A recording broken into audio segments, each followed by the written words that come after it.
Baik Dewan Jering, kamu hormati pada konteks hari ini kita semua tahu bahwa pengelompokan atau pembagian kelas tahun di sekolah dasar maupun sekolah menengah pertama pada konteks pembelajaran tetap dilakukan oleh pemerintah. Tentu hal ini menimbulkan berbagai macam gejolak permasalahan. Seperti yang pertama yaitu kegiatan pembelajaran yang kurang efektif. Dikarenakan pengelompokan ya anak-anak berdasarkan umur tentunya akan ada dua macam tipe-tipe anak yang ada di dalam kelas tersebut. Sehingga akan ada tipe anak yang mempunyai kognitif yang tinggi dan ada juga anak yang mempunyai kognitif yang rendah. Tentunya guru-guru akan berfokus pada salah satu tipe anak tersebut sehingga pada akhirnya kasus terburuknya mereka salah satunya akan terbengkalai begitu saja bukan. Nah yang kedua yaitu anak-anak menjadi sulit berkembang. Tentunya mereka akan merasa tidak ada lagi motivasi ketika mereka unggul di dalam kelas dan bahkan anak-anak yang mempunyai kognitif yang rendah ini akan malu untuk bertanya sehingga pada akhirnya mereka akan ketinggalan pembelajaran dan sebagainya.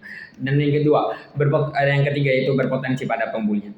Kenapa saya katakan hal demikian? Bahwa terkadang anak-anak yang mempunyai kognitif yang rendah cenderung dibully, tidak mau dijadikan teman sekelompok dan bahkan dianggap anak yang malas oleh anak-anak yang mempunyai kognitif yang tinggi tersebut.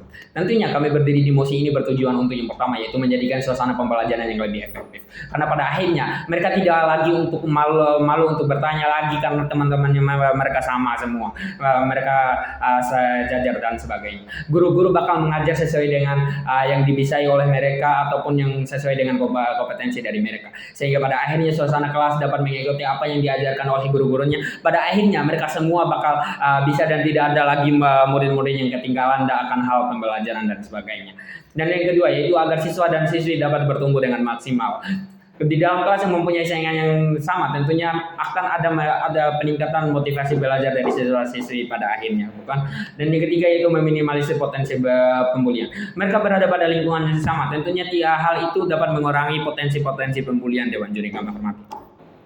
Definisi kami di sini yaitu kami benar-benar menghapuskan kelas tahun yang mengelompokkan siswa-siswinya berdasarkan umur. Kami memberikan mekanisme 4 dengan satu. Yang pertama yaitu dengan kelas mengelompokkan berdasarkan kualitas dan kompetensi kognitif dari anak-anak nantinya. Dan yang kedua memperlakukan tes awal seperti tes tulis, wawancara yang akan menjadi bahan acuan untuk sekolah nantinya memilah dan membagi kelompok siswa-siswi pada akhirnya bukan. Dan yang kedua yaitu kurikulum yang berlaku direformasi dan diganti oleh kita. Dan yang keempat, mengadakan pelatihan ataupun training kepada guru-guru supaya dapat menyesuaikan dengan kualitas serta kompetensi dari siswa-siswi pada akhirnya. Mengapa MOSI ini efektif untuk diterapkan Dewan Juri kami hormati? Tentunya siswa-siswi dikelompokkan sesuai dengan kompetensinya, itu yang pertama. Suasana kelas tentunya akan lebih efektif karena pada saat ini anak-anak dikelompokkan sesuai dengan kompetensinya, otomatis suasana kelas akan berjalan sesuai dengan apa yang diajarkan oleh guru-gurunya nanti. Pada akhirnya kelas misalkan yang berada pada kelas kognitif otomatis nantinya guru-guru bisa mengajarkan mereka pembelajaran yang mempunyai kesusahan yang lebih tinggi lagi. Pada akhirnya mereka bisa menyesuaikan dengan apa yang diajarkan oleh guru-gurunya nanti. Contohnya guru ingin mengajarkan anak-anak mengenai termokimia dan di kelas yang mempunyai kompetensi yang lebih tinggi, misalkan otomatis mereka dapat belajar dengan baik dan bahkan semuanya akan bisa berbeda ketika anak-anak diajarkan oleh gurunya di kelompok sesuai dengan umur. Tentunya di dalam kelas tersebut ada dua tipe anak bukan, yang mempunyai kemampuan kognitif yang tinggi dan kognitif yang rendah. Otomatis ketika guru mengajarkan di kelas berdasarkan umur, tentunya siswi tidak bisa semua bukan, sehingga pada akhirnya guru-guru perlu memberikan pengajaran yang lebih ekstra lagi kepada anak-anak yang mempunyai kognitif yang lebih rendah ini sehingga bisa bersanding dengan anak-anak yang lebih mempunyai kognitif yang lebih tinggi.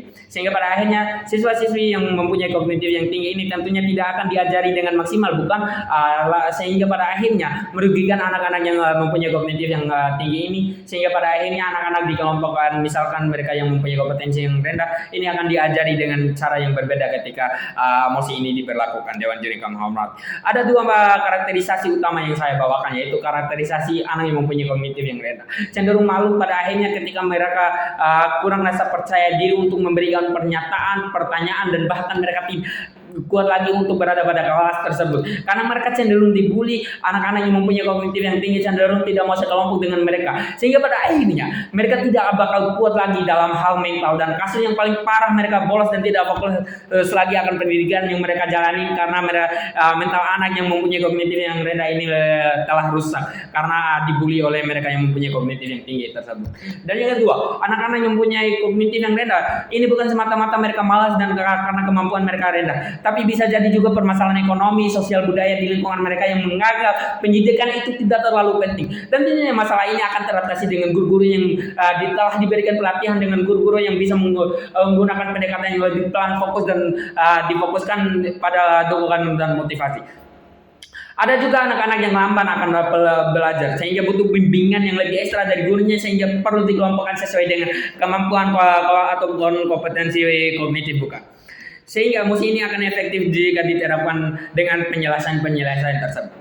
Kenapa ini akan baik-baik saja, Dewan Joni? Kamu hormati yang pertama, karakterisasi manusia yang termotivasi dari lingkungannya. Misalkan di dalam kelas dikelompokkan sesuai kognitif, otomatis daya juang mereka untuk saling bersaing juga tinggi. Misalkan untuk mendapatkan pengakuan ataupun ranking misalkan. Sehingga pada akhirnya mereka bakal bersaing dengan terus mengasah kemampuan mereka untuk menandingi teman-temannya pada akhirnya bukan, Dewan Juri kami hormati. Yang kedua, karakterisasi guru yang telah diberikan pelatihan ataupun training. Tentunya mereka bakal bisa menyesuaikan diri dengan kemampuan anak-anaknya nanti bukan. Misalkan mereka yang mempunyai kognitif yang rendah, otomatis perlu melakukan pendekatan yang lebih pelan untuk mendorong anak-anaknya untuk belajar dengan giat, yang pada akhirnya mereka siswa-siswa ini dapat belajar dengan sesuai dengan kemampuan ataupun kompetensi kognitif mereka. Dan yang kedua yaitu dapat mencetuskan sumber daya yang berkualitas. Masa produktif yang lama. Tentunya kita bisa melihat sekarang masa produktif kita seolah-olah seperti ditahan. Kita harus bekerja di usia 20 tahun misalkan. Walaupun kita sudah mempunyai kompetensi untuk berjibaku pada dunia pekerjaan, sehingga ketika penerapan musik ini tentu usia produktif mereka akan semakin lama bukan?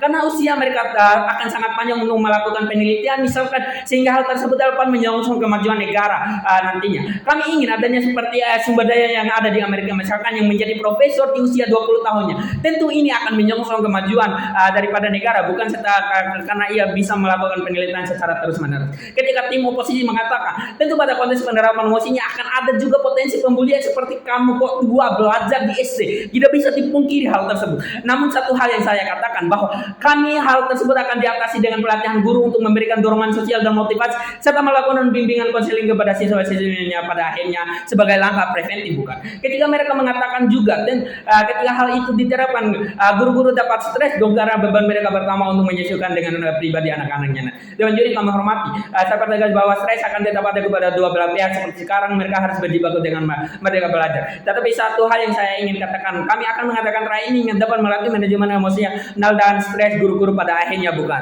Terima kasih dari saya, Jenderal Omori.